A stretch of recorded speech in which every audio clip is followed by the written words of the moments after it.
The $400 trillion retirement crisis nobody is ready for. Humanity is walking into a financial time bomb, and most people have no idea it's even ticking. Right now, across the developed world, the math behind retirement systems is collapsing. After World War II, pensions were one of society's greatest promises. You work, you contribute, and in old age the system takes care of you. But that promise was built for a world that no longer exists.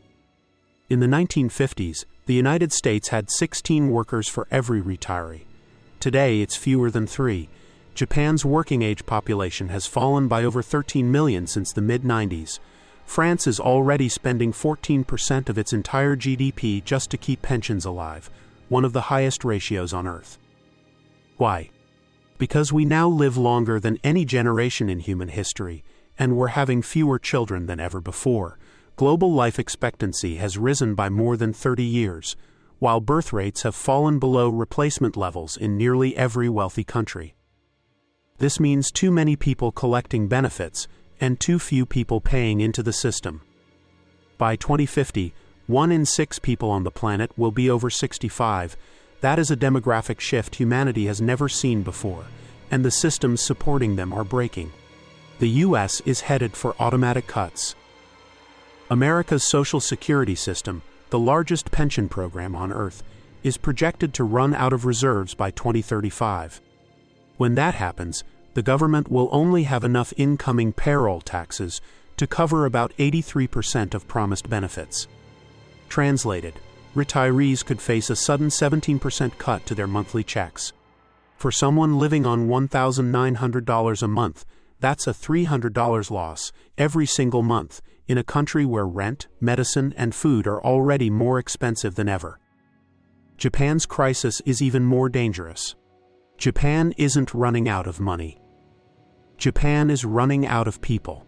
With one of the highest life expectancies on Earth and a fertility rate far below replacement, nearly 40% of the country will be over 65 by mid-century. At the same time, the generation now approaching retirement, the so-called Ice Age workers, spent decades in unstable low-pay jobs with weak pension contributions. Japan faces the real possibility of millions of elderly citizens with almost no retirement income at all. China isn't far behind. China's rapid aging may be the fastest in human history. The long-term effects of the one-child policy have created a demographic pyramid that is upside down.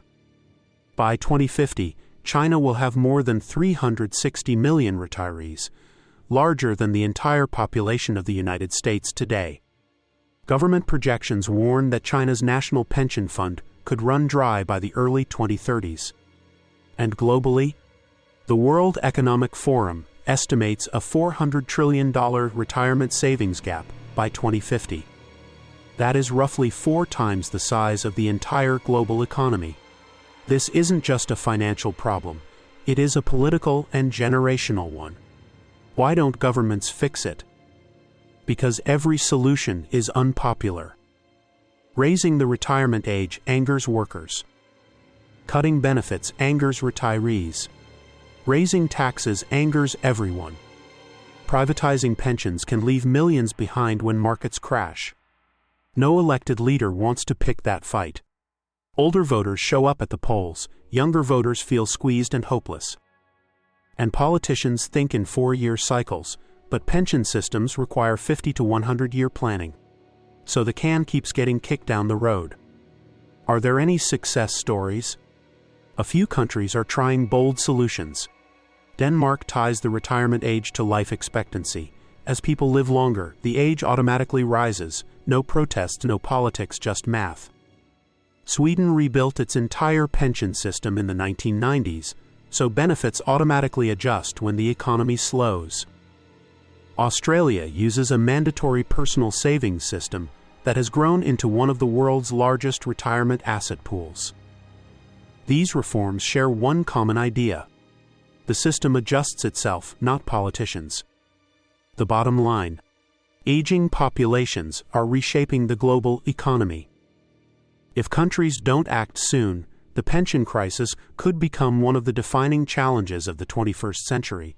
affecting everything from taxes and housing to immigration and economic growth. Whether you're 18 or 80, the future of retirement will affect you. Because in a world where we live longer, have fewer children, and rely on shrinking systems, one thing is clear. The old social contract is breaking, and we need a new one before the bill arrives.